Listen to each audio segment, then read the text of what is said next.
uma boa noite a todos os presentes e aos amigos também que nos assistem no canal do YouTube. É um grande prazer recebê-los na nossa casa de oração. Mas antes da gente começar, nós temos recadinhos. Estamos retornando à nossa famosa rifa de Páscoa, desde a pandemia, né? Então, quem já quiser adquirir, após no final com os recepcionistas, né, o número R$2 o valor da rifa. Também estamos pedindo a colaboração, como sempre foi de praxe, que quem quiser colaborar com a montagem dessa cesta, né, doando gêneros que a gente sabe que é ideal, né, para uma cesta de Páscoa, né, às vezes com enlatados, com doces, assim da vontade de todos. E aí, conforme o número de doações, a gente pode montar 1, 2, 3 cestas, e aí quanto mais cestas, mais beneficiados são com a rifa, né? Então, esse era o nosso recadinho da noite. E hoje, nós estamos em mais um sábado festivo, porque nós estamos no mês de aniversário da nossa casa, que amanhã completa 22 anos, essa casa que é tão estimada para nós, no nosso bairro, que acolhe a todos nós, né? Então, festejando a esse momento, nós estamos fazendo, então, palestras que trazem temáticas que são do conceito que toda a comunidade necessita, né? Então, semana passada a gente falou sobre família, hoje a Mariane vai falar sobre os papéis dentro da família, né? E assim a gente vai construindo esse nosso trabalho, né, que é de grande importância para todos nós. Então, nós vamos fazer uma oração. E, para isso, antes de falar, estava falando da dinâmica, né, da palestra. Então, como normalmente a gente faz exposições, esse mês a gente está fazendo palestras. Então, a Mariane, ela vai dar a introdução desse tema sobre papéis da família e após, né, então, está aberto para perguntas. Todos receberam os papeizinhos ali na entrada, né? Então, vai ser passado caneta, né? Então, é só solicitar a caneta para fazer essas perguntas que vão ser, a Mariane vai ler e vai respondê-las, tá? Então, a nossa oração da noite. Por amor, ensina-nos, Senhor, a amar os nossos semelhantes, a partir com todos eles o nosso afeto e o nosso carinho. Que vejamos, mas vejamos realmente em quem sofre o nosso lado, um irmão nosso. A indiferença é um fardo muito pesado de carregar. Que as mãos que se estendam a quem se estende as suas, à procura das tuas. Quantas vezes nós continuamos passando ao largo, antes os caídos que nos margeiam a estrada. Queremos imitar o anônimo samaritano da parábola que nos contastes. Auxilia-nos a superar a distância que o nosso egoísmo estabeleceu em relação ao próximo. Senhor, queremos conhecer a felicidade de amar e não apenas sermos amados. Que assim seja. Então, a nossa exposição está a cargo da nossa querida convidada Mariane Macedo. Ela veio da cidade de Caçapava do Sul, então ela viajou para chegar até aqui. Ela faz parte da Casa Espírita Ismael Elias, né? Ela é colaboradora da Fergs no Conselho Editorial Conte Mais. Ela também faz parte da Fergs na questão da relação institucionais da unificação. Ela é autora de 2 livros infantis, Formiguinha Irada e A Princesa Descalça. Nós já tivemos aqui na casa, mas quem tiver interesse, a gente encomenda novamente esses livros, tá? Que também é da livraria da Fergs. Ela é colaboradora da AME Brasil, que é a Associação Médica Espírita, no projeto Acende uma Luz, e ela é coordenadora de estudos da série de Psicologia Joana de Ângeles. Então, Mariane, nós estamos muito felizes com a tua visita, né, e queremos prestigiar a tua palestra hoje. Seja bem-vinda.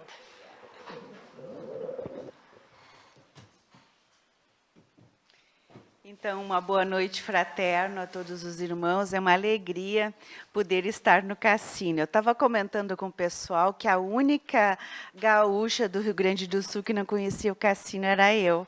Graças a vocês eu vou conheci o cassino, porque eu não conhecia, né? Então, gente, fazer aniversário, estar numa casa espírita que faz aniversário sempre é motivo de alegria. A maioria das pessoas gosta do dia do seu aniversário, porque sim, o dia do aniversário é o dia que a gente comemora o retorno, né, à vida física, né? Então, ou seja, o projeto reencarnatório da atual existência está começando, então, quando a gente faz aniversário. Mas uma casa espírita é uma grande responsabilidade. Por quê? Porque essa casa espírita, ela provavelmente anos, ela deve de ter tido muitas pessoas que antecederam os trabalhadores da atualidade para que essa casa pudesse estar aqui hoje, acolhendo a todos nós. E a gente sabe que em espírito não existe acaso. A minha sociedade espírita também está aniversariando amanhã, dia 12 de março. Só que nós estamos fazendo 5 anos. Então, a casa espírita de vocês ainda está numa adolescência e a minha está terminando a adolescência, porque você sabe que a adolescência hoje em dia ela termina por em torno dos 35 anos, né? Na nossa época, a adolescência terminava com 20 anos, mas os tempos mudaram. E é justamente porque os tempos mudaram que nós estaremos falando, então, a respeito dos papéis familiares. A gente escuta muitas vezes as pessoas dizendo que a família terminou, né? Que a família não existe mais. Não, o que aconteceu foi que existe uma nova configuração familiar, nós precisamos estar atentos para o papel que nós ocupamos dentro deste grupo familiar. E aí, antes que a gente possa adentrar propriamente ao assunto, vamos ver o que a nossa benfeitora Joana de Ângeles nos diz. Ela diz o seguinte: a ascensão é lenta para todos. Quem hoje triunfa começou a batalha antes. Quem está combatendo logrará a vitória depois. Então, partindo desse pressuposto que nós somos espíritos e que estamos no corpo físico reencarnados, usando esta veste carnal que se chama hoje Mariane, que se chama, né, Mabel, que cada um de nós tem o seu nome na atual existência. Por quê? Porque precisamos, então, passar por esse processo para o aprendizado, para a evolução. E não existe um lugar melhor para que a gente evolua que dentro do grupo familiar. Então, se a Terra é uma escola, a nossa sala de aula é dentro do nosso lar, é dentro da nossa casa. E certamente na sala de aula é onde a gente passa pelas provas, né, pelos ensinamentos, passa pelo aprendizado, mas chega um determinado momento que nós vamos ter que ver se a gente conseguiu realmente aprender aquele conteúdo, e é quando nós passamos pelas provas. Então, a convivência é um grande desafio. Então, para que nós possamos conviver, nós precisamos entender por que nós fomos colocados dentro deste grupo familiar, o que precisamos fazer para que este grupo familiar possa progredir. E Allan Kardec, na Revista Espírita de 1864, a de fevereiro, ele diz que chegará um dia, olha, em 1864 ele disse, chegará um dia que aqueles que são responsáveis pela educação terão que fazer provas, assim como o advogado, para ser advogado, precisa fazer esta prova de direito. Tá? E eu sou totalmente adepta a isso, né, a essa fala de Kardec, porque a maioria de nós não está preparado para cumprir o nosso papel, principalmente o papel de pai e mãe. Muitas pessoas querem ter filhos, mas eles olham para a questão da gravidez, de ter como uma situação romântica, mas esquecem de lembrar que para você colocar um filho no mundo, você está colocando um espírito que precisa de evolução. E, portanto, você precisa estar comprometido com este espírito para que ele possa, então, evoluir. Não basta você fazer todo aquele glamour, o quartinho, é tudo muito bonito. Isso a gente chama de matriz familiar, que é quando aquele pai, quando aquela mãe, né, começam a programar aquela ambiência aonde o filho, né, irá habitar. Então, o quarto, o enxoval, né, e muitas vezes a gente vê as famílias, inclusive, decidindo, aqui no Rio Grande do Sul, a criança não nasceu, mas ela já é do Inter ou ela já é do Grêmio. E há pai e mãe que digam assim, ai dele ou dela que não seja do meu time, que vai embora de casa, né? A criança nem nasceu, já está recebendo essas informações.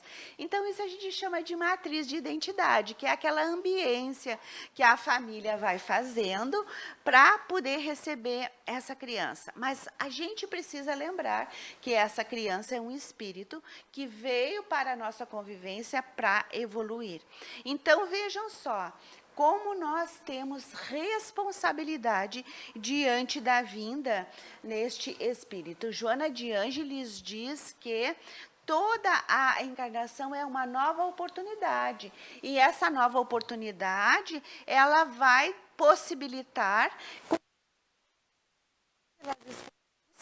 tenham experiências positivas e negativas, e que existem muitas influências, né, na vida dessa criança, se ela vai ser o filho mais velho, se ela vai ser o neto mais velho, se ela é homem, se ela é mulher, se é um menino que veio depois de 2 mulheres, se é aquela menina que veio depois de 2, 3 homens, né, aonde essa configuração vai ter, sim, um reflexo nessa criança. Por quê? Porque vai ter as expectativas dos adultos. Cada um dos familiares vai ter uma expectativa. Imaginem só a chegada do primeiro neto. Né? E quando tem os avós maternos e paternos vivos e eles estão ali na torcida.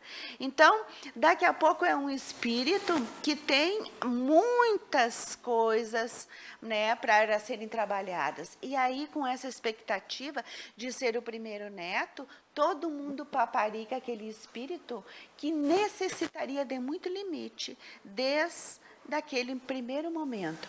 Então, a gente precisa estar olhando que é muito bom, que é maravilhoso. E olha a sabedoria divina.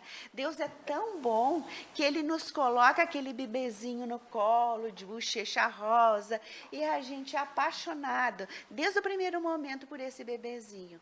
Mas a sabedoria divina, né, faz isso para que a gente desenvolva afeto, desenvolva amor por este ser. Mas ele pode, sim, ser um desafeto do passado.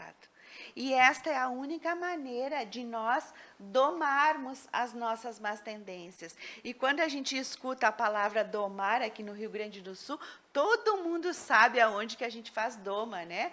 Kardec, naquela época, lá na França, não sei se ele tinha noção da repercussão que para nós gaúchos essa palavra ia ter, domar, né? Então, ou seja, aqui está falando ainda da nossa animalidade, né? De quanto nós ainda somos instintivos, o quanto nós somos agressivos.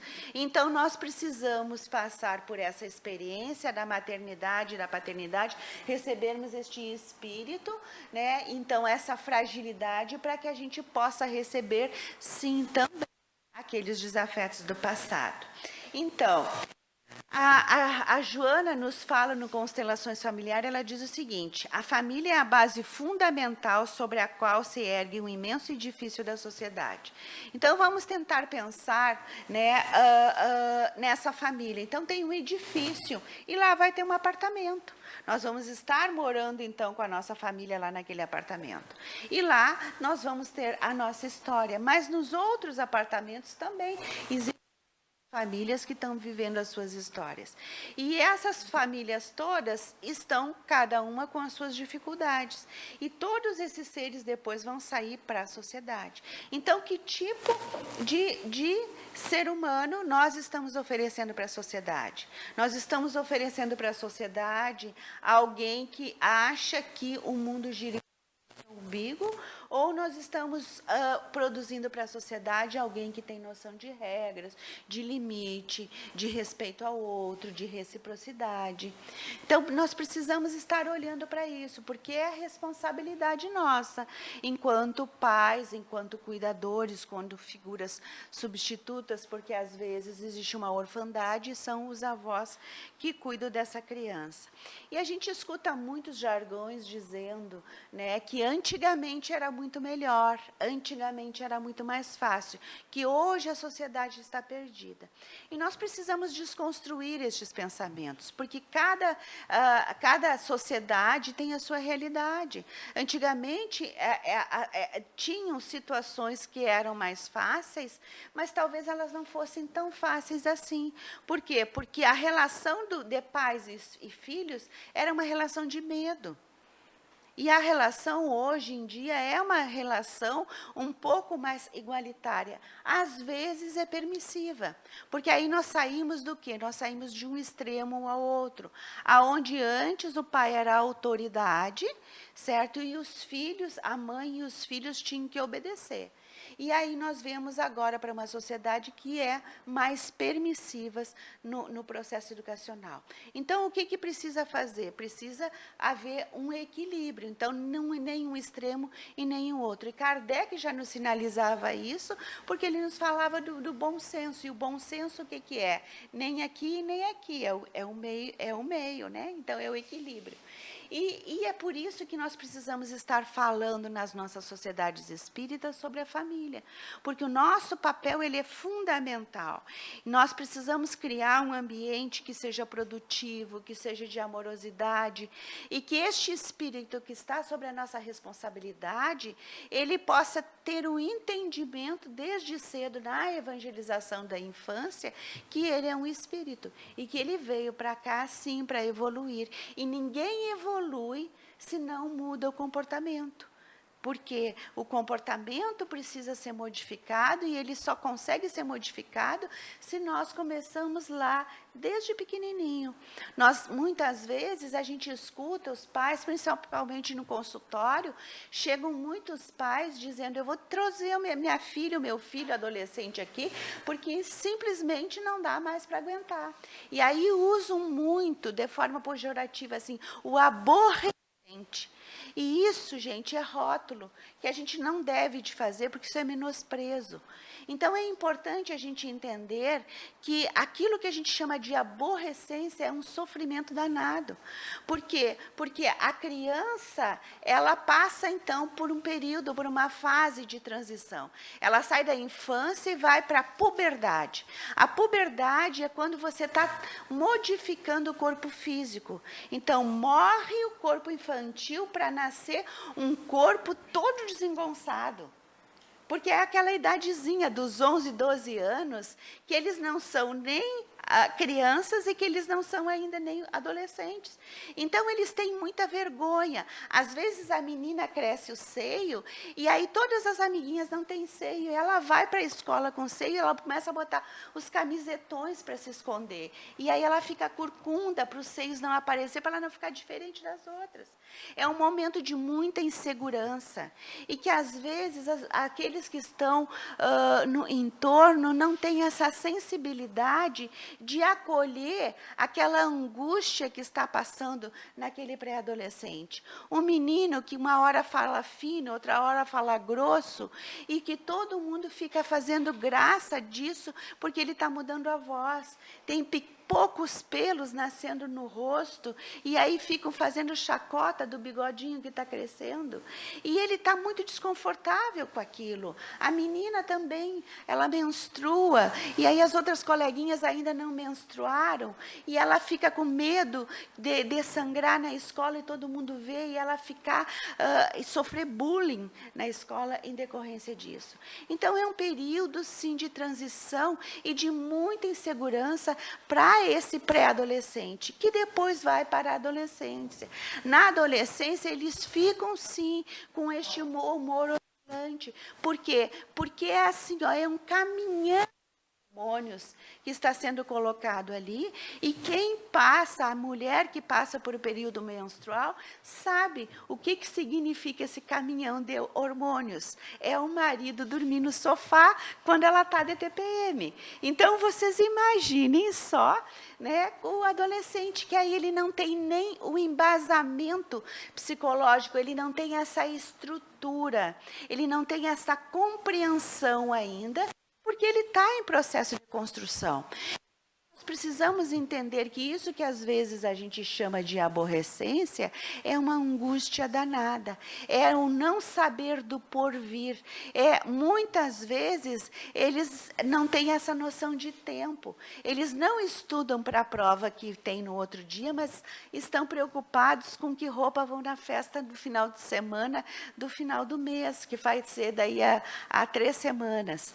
E aí eles não têm essa urgência que às vezes os pais têm. E a gente vai vendo que isso causa muito conflito no ambiente familiar. Mas o que é importante a gente entender qual é o nosso papel. Lembrando sempre que o adulto deverá ser os pais e não o adolescente. E aí a gente vê nesta relação, muitas vezes os pais agindo como adolescentes, querendo que o adolescente compreenda uma coisa que os pais ainda como adultos não compreender. O adolescente grita de um lado e o pai e a mãe gritam do outro, na mesma condição de igualdade. Enquanto que o nosso papel enquanto pais é de sermos, sim, os educadores. Ninguém educa através do grito. Nós educamos, sim, através de uma conversa que seja assertiva, que a assertividade é objetiva, clara, mas jamais perdendo o seu equilíbrio. E aí a gente vai vendo, então, né, o quanto é importante permanecer este grupo familiar com este entendimento. E aí, eis a pergunta, né? Na questão 775 do Livro dos Espíritos, né?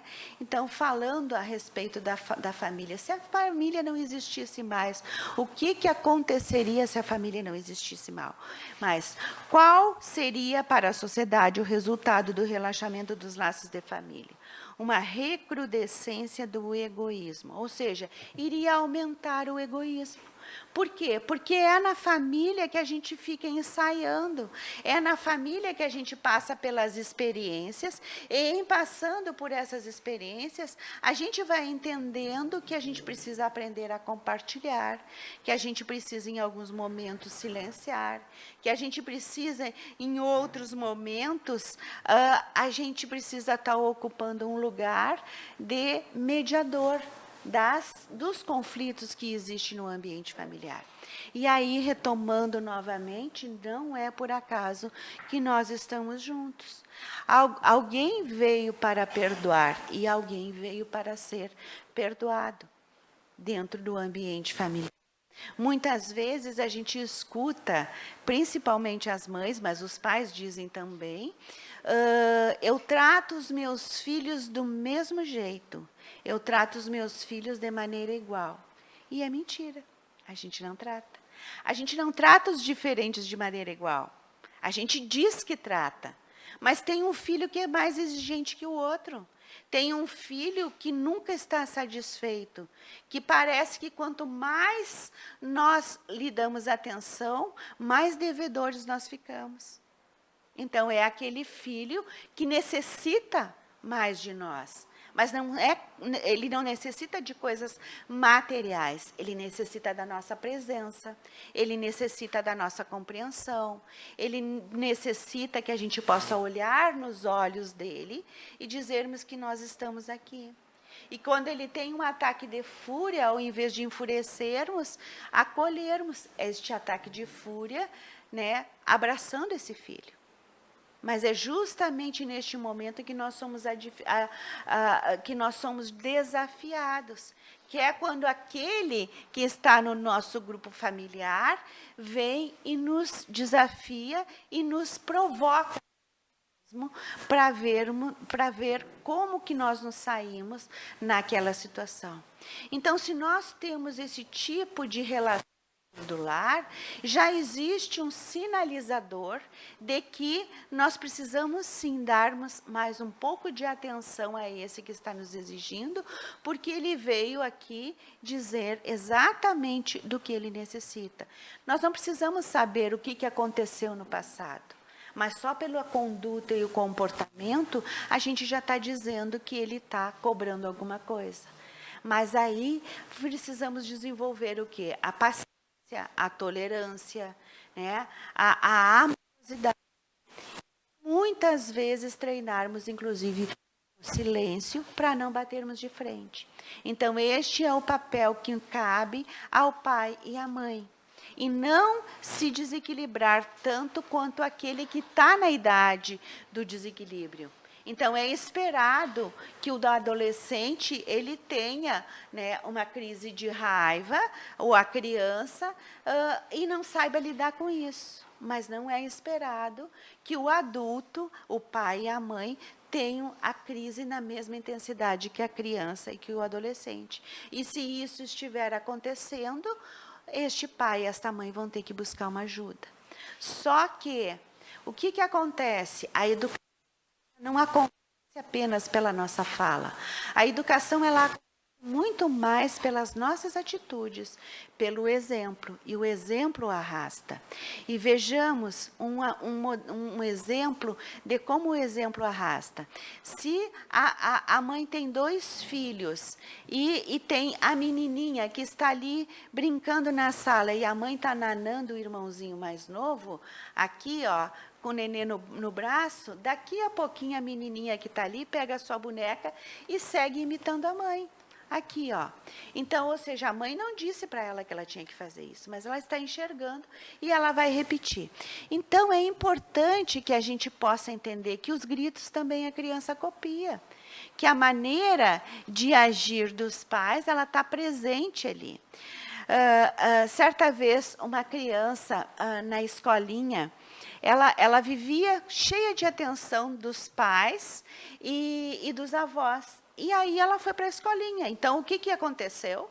Ela tinha que dividir a atenção da professora com os outros coleguinhas. E ela estava muito acostumada a ser o centro das atenções em casa.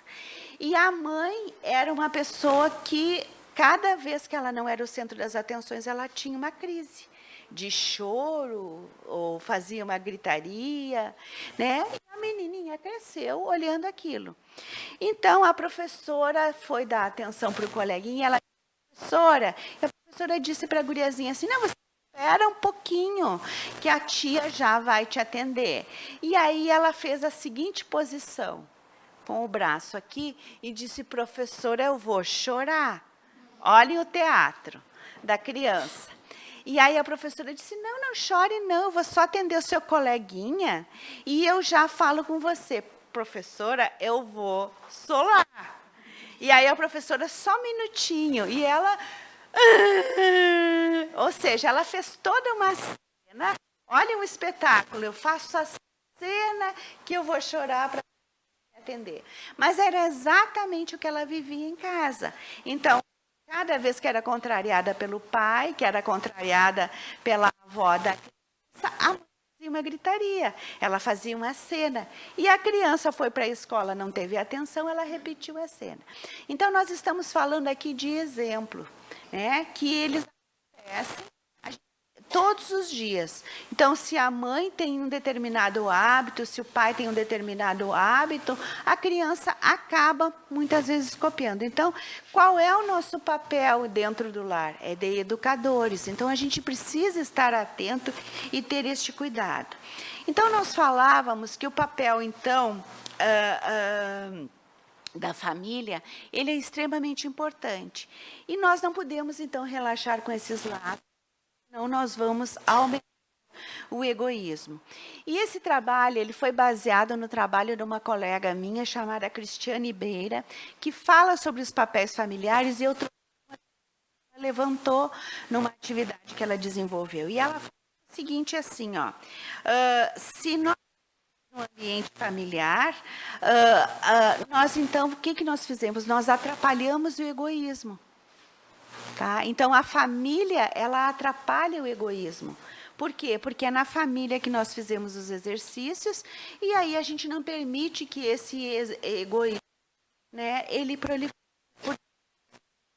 Vem para cá para cumprir o papel de evolução e não deixar, então, não permitir, então, que essa família se torne egoísta. Porque aí a gente aprende, então, uns a ajudar os outros, a servir, a dividir, a colaborar.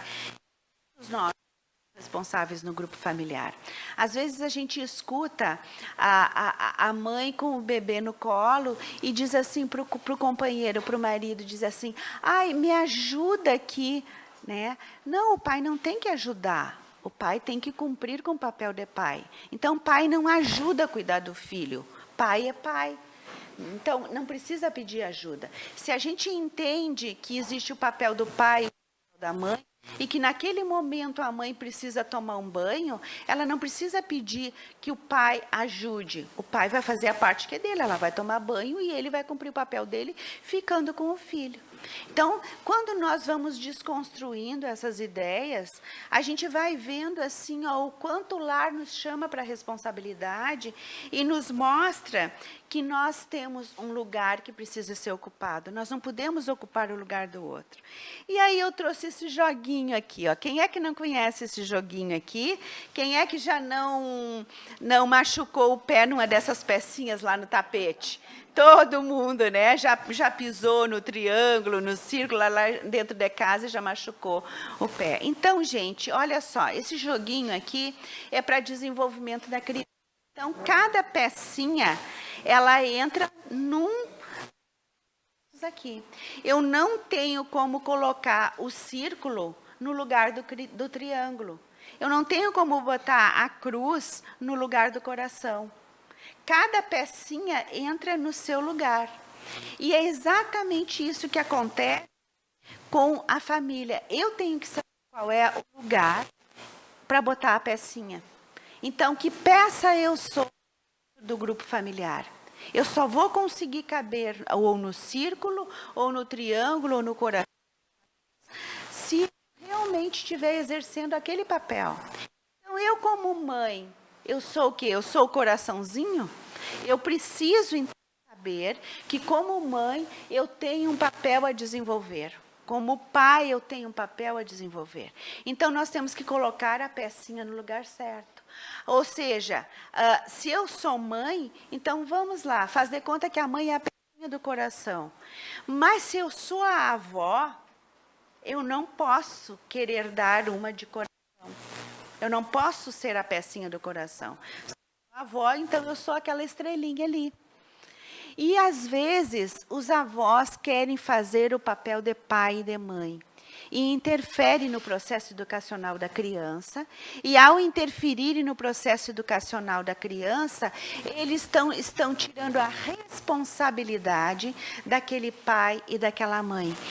E a criança vai ficando com muita gente interferindo na vida dela e ela não sabe a quem ouvir. Aí, uma hora, ela ouve outra, e olhe, a criança ouve aquele que é mais bonzinho. Ela elege. E, geralmente, as vovozinhas adoram dar um doce aos netos. Então, a criança sempre vai ouvir a vovozinha. E o processo educacional ficar né, comprometido. E eu não sei por que tem tanta gente rindo disso, gente. Eu achei que fosse só em Caçapava que isso acontecesse, que os vovozinhos e as vovozinhas de lá né, fizessem isso. Agora, quando eu liguei o computador, tinha alguém achando bonitinho. Aquelas duas figuras do computador são os meus netinhos, né, o Luca e a Bela, e a Isabela. E é isso, é um desafio enorme para a gente não deseducar as crianças. Por quê? Porque eles têm horários, regras, né? E aí eles chegam na casa da avó e dizem assim, por favor, vó, me dá só um copinho de refrigerante. E aí aquele por favor, né? A gente não pode ceder a este por favor, porque refrigerante não é saudável, doce em excesso não é saudável.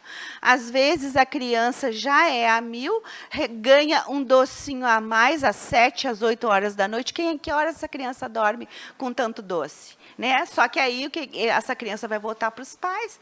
Aí a criança não dorme porque comeu muito doce na casa do vô e da avó. E aí, acontecer, esse pai e essa mãe vão brigar com a criança. Então, nós precisamos ter a clareza do nosso papel, o lugar que nós estamos ocupando para não deseducarmos aquela criança. E aí, aqui, gente, nós temos, então, né, alguns papéis, pai, mãe, né, filho, filha, avô, avó.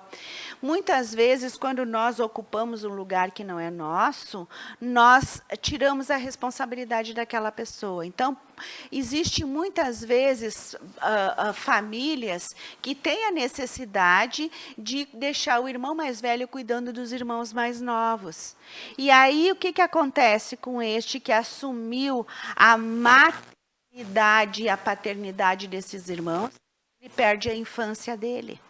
E aí, se ele perde a infância dele, ele vai nascer com ressentimento com este pai, com esta mãe, porque ele não teve a vez dele de ser criança. E aí não é de surpreender que depois, quando vira adulto, não consegue assumir a sua própria vida. Porque fica com uma infância, fica infantilizado, fica tentando resgatar aquela infância perdida. Então, é muito comum depois viver na festa, né, correndo de carro, né, fazendo coisas na idade infantil, ou seja, aquela brincadeira, e passa a ter comportamento como se fosse brincadeira. Então, vejam quanto é sério nós assumirmos o nosso lugar dentro do grupo familiar. Por quê? Porque os sofrimentos, as distonias mentais, elas estão aí. E muitas dessas distonias mentais, elas estão em decorrência de nós não estar no lugar que é nosso. Em que eu sou filho e permaneço, mesmo adulto, me queixando do meu pai e da minha mãe, e dizendo que tudo aquilo que eu sofro por causa que o meu pai e a minha mãe não fizeram desse ou daquele jeito, eu estou no corpo adulto, mas com comportamento infantil. Porque nós temos motivos de sobra para agradecer para esse pai e para essa mãe, e o principal deles é a reencarnação.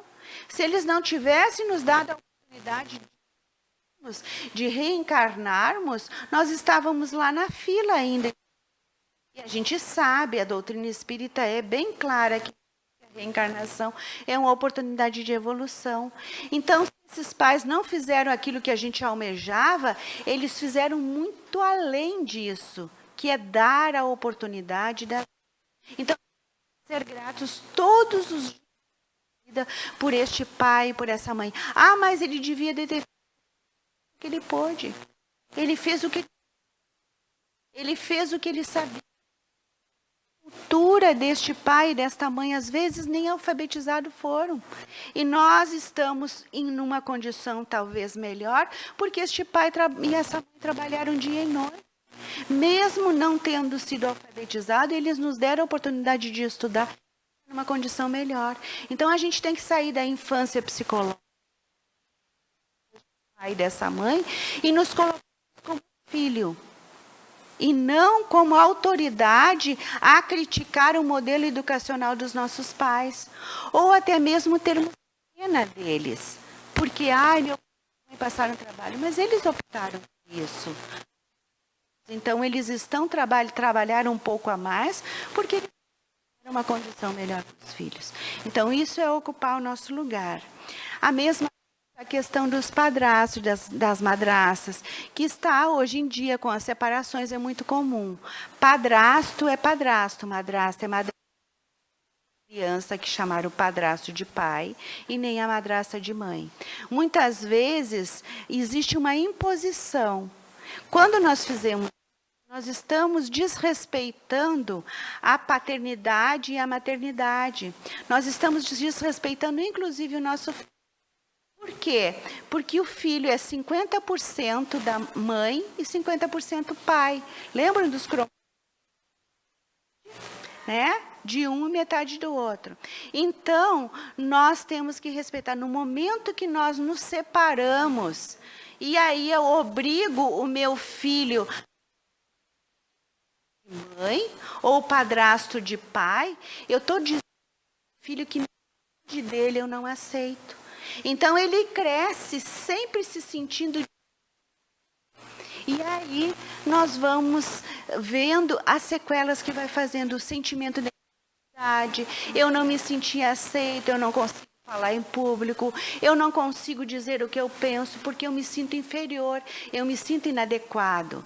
E é claro, eu estou trazendo como um exemplo, mas não é só nessa situação que acontece. Mas eu estou trazendo um exemplo que nós temos que respeitar, sim, o pai e a mãe dos nossos filhos, porque, afinal de contas, enquanto juntos nós vivemos uma vida, nós fizemos uma escolha.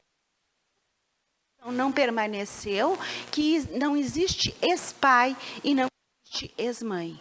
Então, tratando dessas questões, nós precisamos cada uma das pessoas dentro do lar tem as suas necessidades, as necessidades físicas, cognitivas, financeiras, emocionais.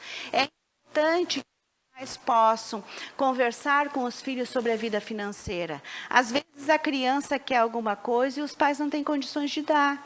Então, o pai e a mãe assumindo o seu lugar, o seu papel, eles precisam estar oferecendo atendimento para a criança. Responsabilidades, né? Você não vai querer que a criança de 4 anos, ela seja responsável por lavar a louça da família. Então, ou seja, tudo de acordo. A criança tem que colaborar? Tem. Então, nessa idade, o que ela pode fazer? Juntar os próprios brinquedos.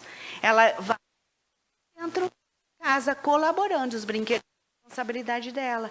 Se ela vai ficando maiorzinho, sim, você pode ela ajudar dentro de casa, mas não dar uma tarefa ao qual ela fisicamente não pode dar conta. Então, é importante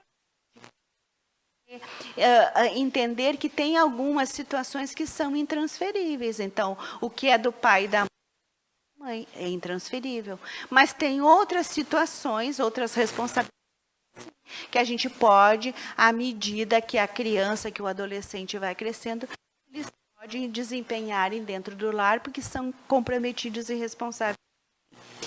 Então,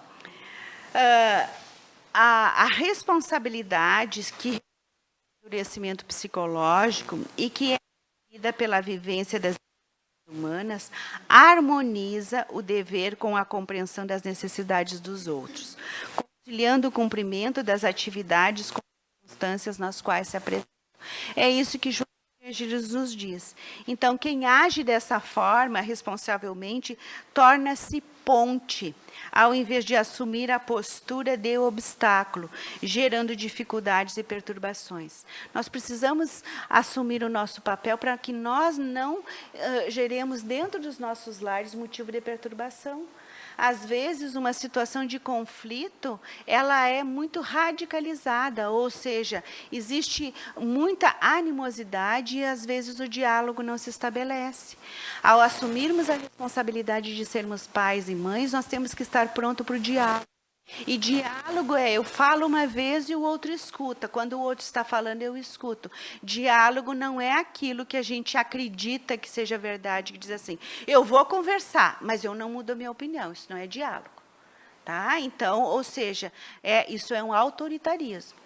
Quando nós nos propusemos, então, a agirmos com essa responsabilidade, nós agimos como seres psicologicamente maduros. E aí a gente vai vendo da necessidade de a gente abrir mão de alguns conceitos.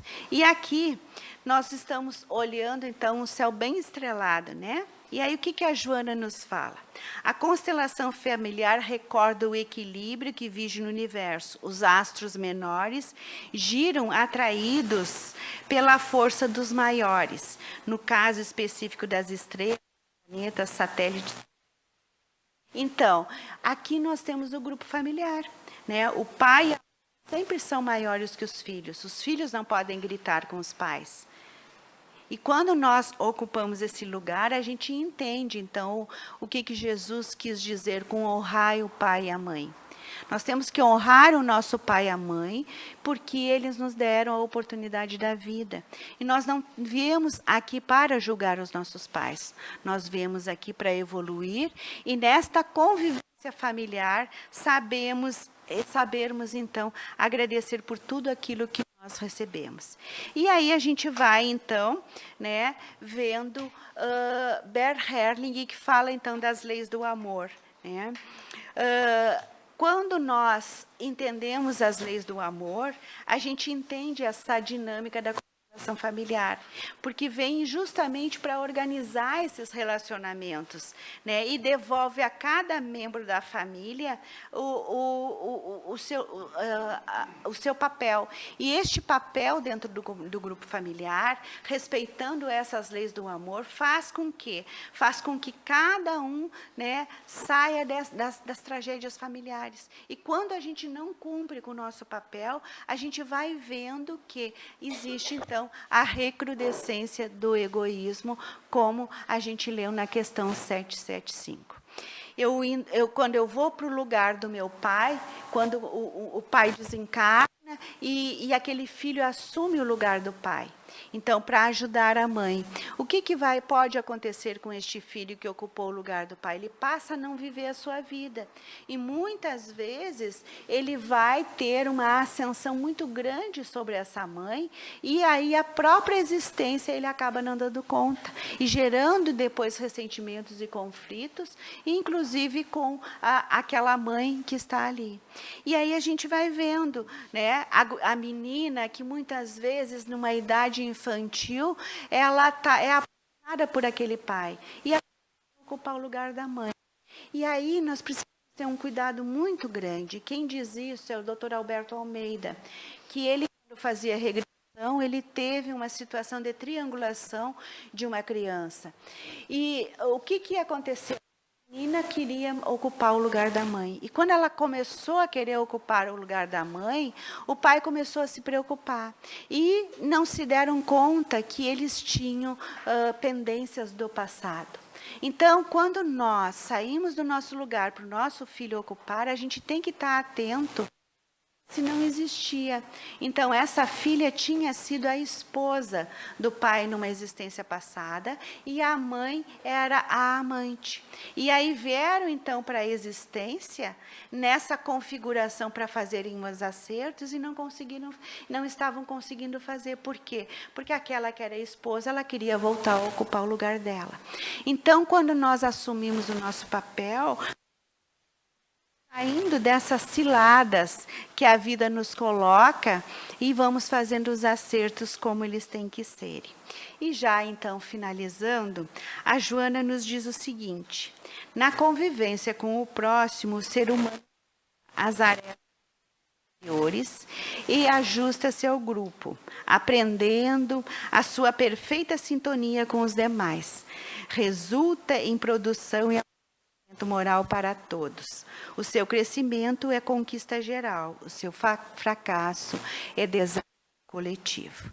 Então, se o objetivo do Espiritismo é o progresso moral da humanidade, esse progresso moral da humanidade começa justamente dentro do grupo familiar. Então, na construção de pais, de avós, seja o lugar que nós tivermos, o papel que nós estamos desenvolvendo, precisamos ter clareza, porque nós somos os construtores do amanhã.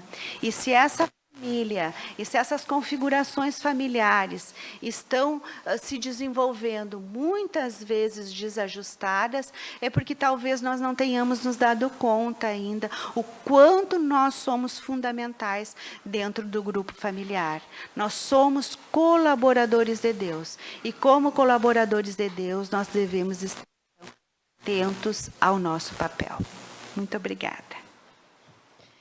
Vamos lá.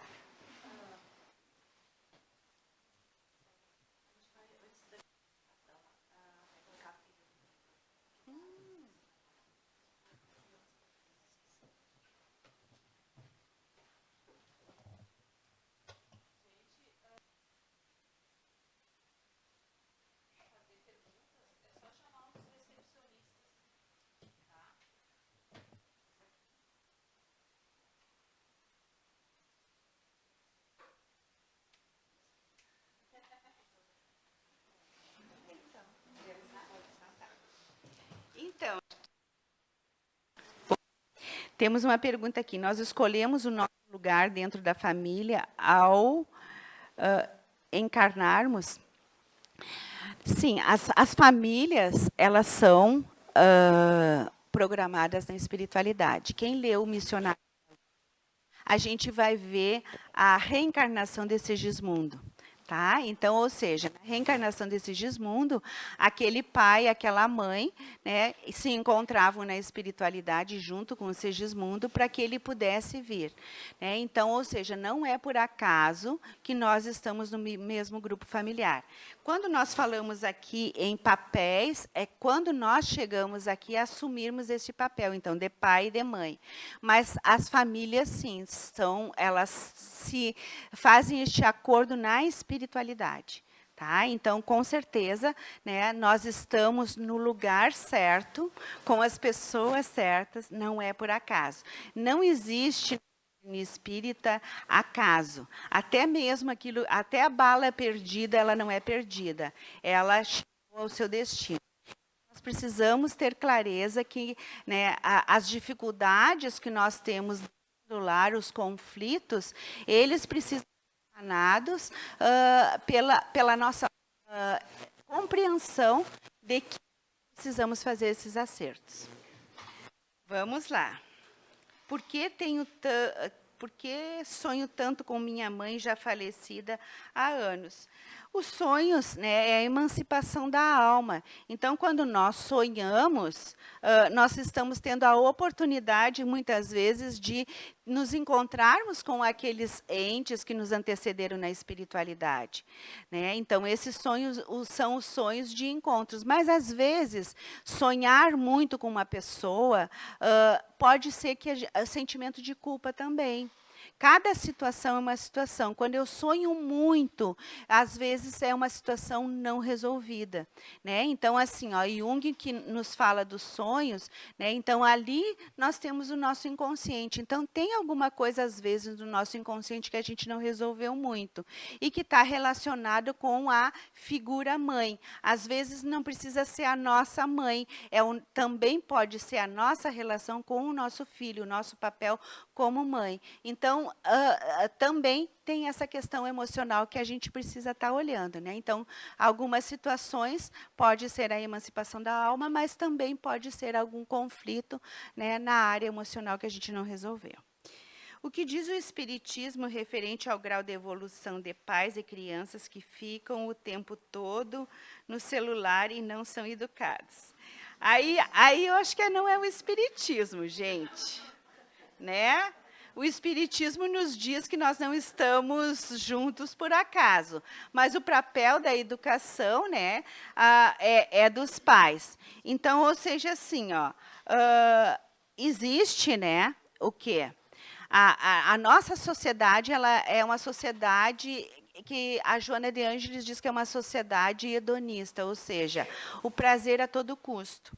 Então, o que acontece? O estar no celular é a busca do prazer, né? Tanto para os pais quanto para as crianças.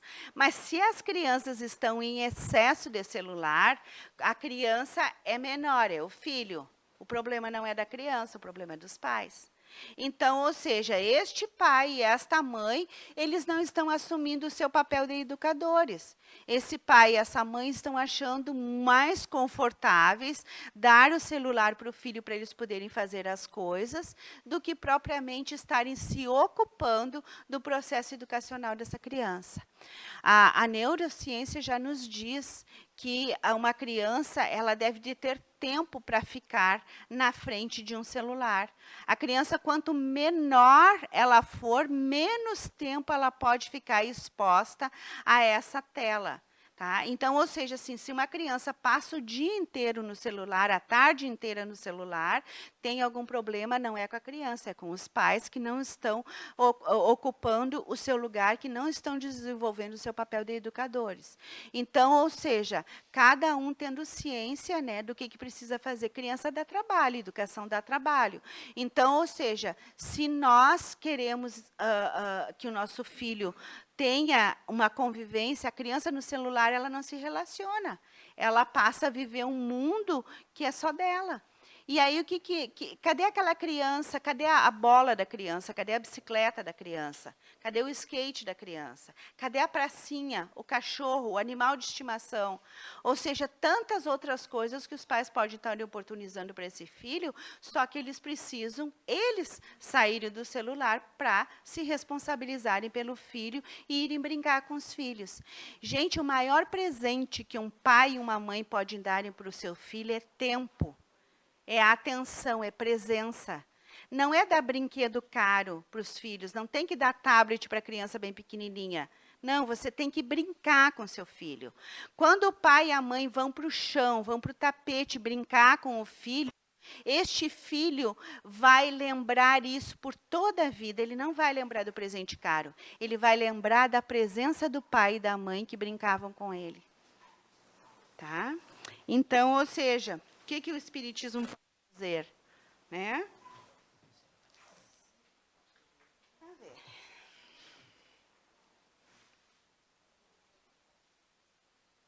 É possível corrigir as falhas na educação dos filhos que hoje são causa de depressão quando já são adultos? Na realidade, a depressão é uma doença, né? Então, ou seja, aconteceu algo aqui corrigir as falhas na educação. Por exemplo, a depressão não é uma falha de educação. A depressão é uma doença. Tá? Então, assim, ó, tentar... Aí, o que vai acontecer? Esse filho que é adulto, ele vai precisar de um médico. Tá? Ele não vai precisar... Não é o clínico geral que nós vamos levar e ele vai dar uma medicação. Não. A pessoa com depressão, ele precisa ir no psiquiatra.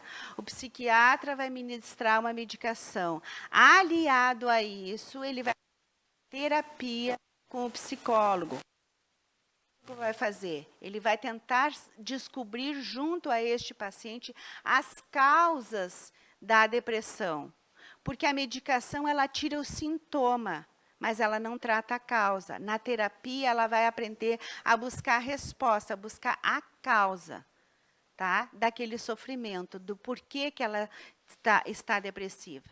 Então, é importante nós entendermos, não é falha de educação a depressão é uma doença e que precisa ser tratada, e quando não é tratada, quando as pessoas usam aquelas frases assim, a pessoa tem tudo e está deprimida. Se a pessoa tivesse tudo, ela não estaria deprimida.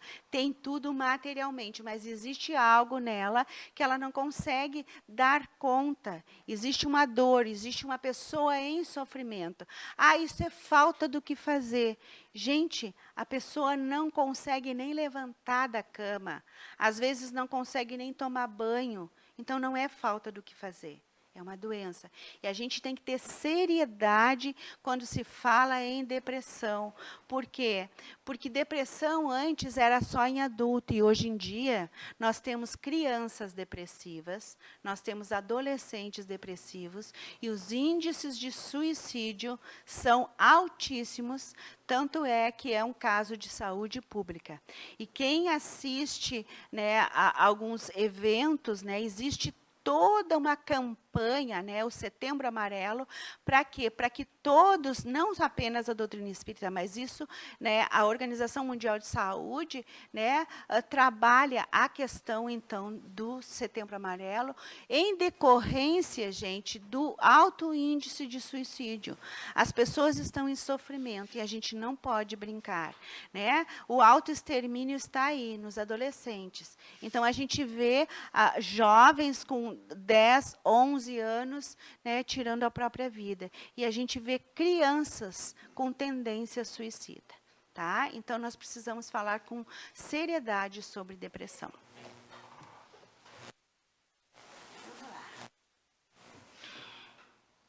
Sobre os novos arranjos familiares, quais os papéis, compromisso na perspectiva espírita, visão da nova família? A perspectiva da doutrina espírita é, sim, o ajuste das famílias, né? É realmente assim, ó, cada um poder desenvolver o seu papel e saber que temos um papel fundamental, né, nessas configurações familiares como educadores, né? Então, o próprio Kardec dizendo, né, que dia chegará que teremos que, né, como advogado, estudarmos para desenvolvermos o nosso papel de pai e mãe. E nós já temos isso nas casas espíritas, né? Quando nós levamos os nossos filhos para a evangelização, algumas casas espíritas têm paralelo à evangelização os encontros de pai, que é muito saudável. Por quê? Porque enquanto o seu filho está na evangelização, os pais estão conversando sobre as ansiedades, sobre os medos. Porque a gente não pode dizer que tudo que acontece dentro do nosso lar são porque os pais são ausentes ou desinteressados. Não, existe muito pai e muita mãe motivados e tentando e se esforçando muito para cumprir com o seu papel. E, às vezes, eles fazem de tudo e o filho não consegue se organizar. Então, a gente também tem que trabalhar a culpa desses pais que fazem tudo pelos filhos e que não conseguem dar conta daquele espírito, às vezes, pelo grau de comprometimento. Mas é importante a gente estar buscando sempre a ajuda, né? Então, ou seja, a doutrina espírita, né, com certeza, aguarda, porque este é o propósito, né? É o propósito de evolução.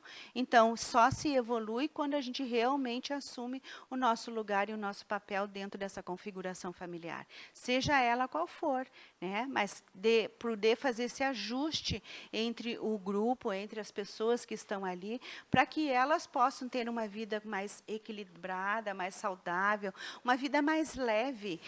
Propósito, sim, né? Com o propósito da evolução. Vamos lá.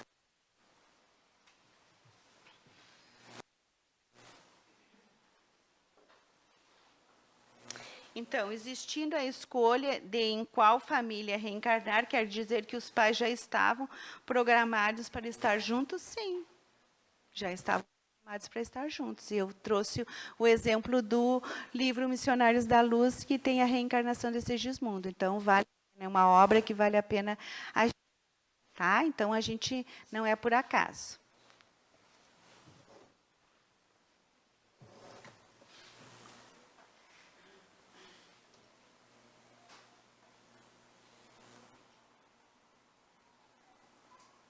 Todas as famílias são programadas. Esses encontros que nós temos são programados, sim. Independente de serem famílias homo ou heteroafetivas, sim, esses encontros são programados. Tá? Então, é importante que a gente possa entender, né, que nós não estamos aqui por acaso. Viemos, sim, né, numa condição, e nesta condição nós temos que dar conta do nosso processo evolutivo. Tá bem?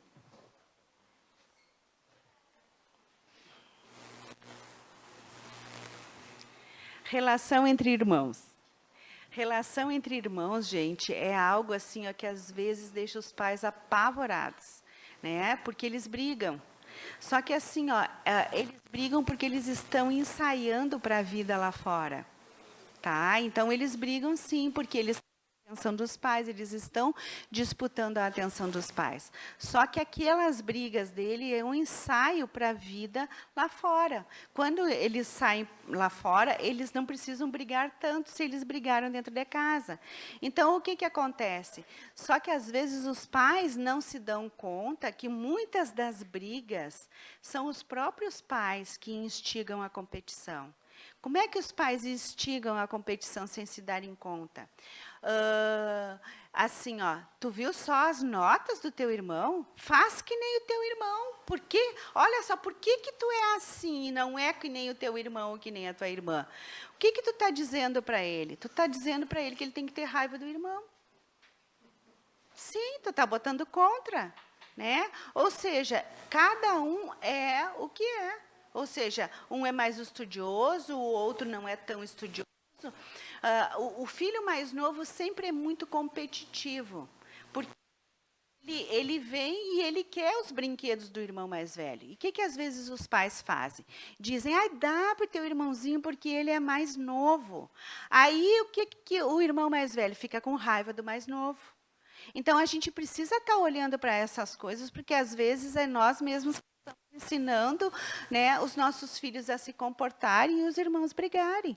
Então, ou seja, naquele momento tem que conciliar, tem que tentar fazer uma integração com os dois. Olha, então vamos fazer o seguinte, agora você brinca com o brinquedo do mano e o mano brinca com o seu brinquedo. Não é arrancar do irmão mais velho e dar para o pequenininho. Aí o pequenininho fica só com a boquinha assim, ó, todo sorridente. Aí ele vai passar a vida inteira sendo vitorioso e o irmão mais velho ficando com raiva do irmão mais novo. Tá? Pensa bem, ele era o centro das atenções, tudo era para ele. Aí nasceu aquele pirralho, tá? Tirou o lugar dele, tirou a atenção da mãe, né? Ele agora vai ter que esperar tudo por causa daquele outro que nasceu e ainda tem que dar os brinquedos. Que sacanagem, né, gente? E aí, ou seja, vê o tempo inteiro o pai e a mãe dizendo assim, ai, deixa porque o outro é mais novinho. Tá? Então, a gente precisa ter esse olhar, assim, essa sensibilidade, né, de ver que se a gente tem bem claro o nosso papel, essas coisas não vão acontecer. Os filhos vão brigar, sim, eles vão ter essa disputa, mas às vezes, os pais saem de perto dos filhos e eles param de brigar. Porque eles só querem chamar a atenção dos pais. Inventem de chegar um vizinhozinho e o vizinhozinho bater em um dos irmãos. O outro vai lá e defende. Aí se voltam os dois contra o vizinho. Tá? Então, ou seja, é saber lidar com isso, mas é esperado que eles briguem. Né? Essa relação entre irmãos é um desafio, sim.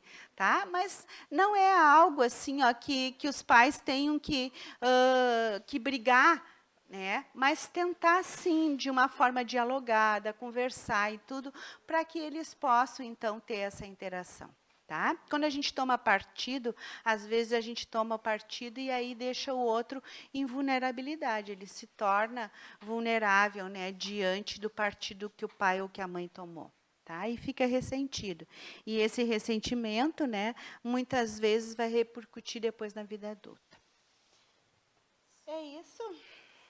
Olha, eu vim de Caçapava, eu queria ficar até a meia-noite, mas a gente vai ter que terminar.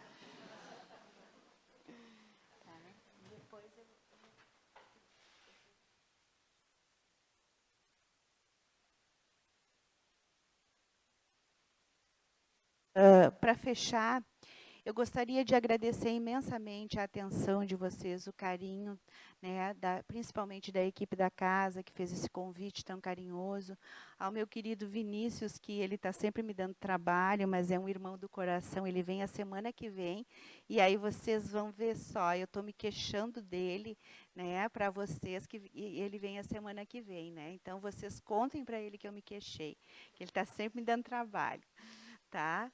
Mas, graças a ele, eu sigo nesse caminho e estudando Joana de Ângeles e comunicação não violenta. Né? Então, esses foram os presentes que Deus me deu. Assim. Então, quando a gente está na doutrina espírita, a gente recebe muitos presentes. Né? O primeiro deles é a gente poder se esclarecer e entender que existe um propósito para a nossa vida e que Deus é Pai de amor e bondade. E outros presentes que a gente recebe é de conhecer, né? Essas viagens, esses encontros, a gente vai conhecendo as pessoas e desenvolvendo esses afetos e vendo que nós temos uma grande família espiritual. Então, comemorar o aniversário de uma casa espírita, para nós, né, a casa espírita está de aniversário, mas o presente sempre é nosso. Porque cada vez que abre um núcleo, aonde tem a possibilidade de esclarecer as pessoas, de possibilitar o consolo, de possibilitar com que as pessoas possam compreender o sentido da vida, da onde eu vim, o que eu estou fazendo aqui, para onde eu vou, e essas pessoas terem a alegria de viver, para nós sempre é motivo de muita gratidão. Então eu desejo a todos os irmãos dessa casa Recanto de Luz, que ela permaneça iluminando a muitas criaturas, tanto encarnados quanto os desencarnados, e que nós possamos então comemorar muitos aniversários ainda juntos. A todos então a nossa gratidão pela oportunidade.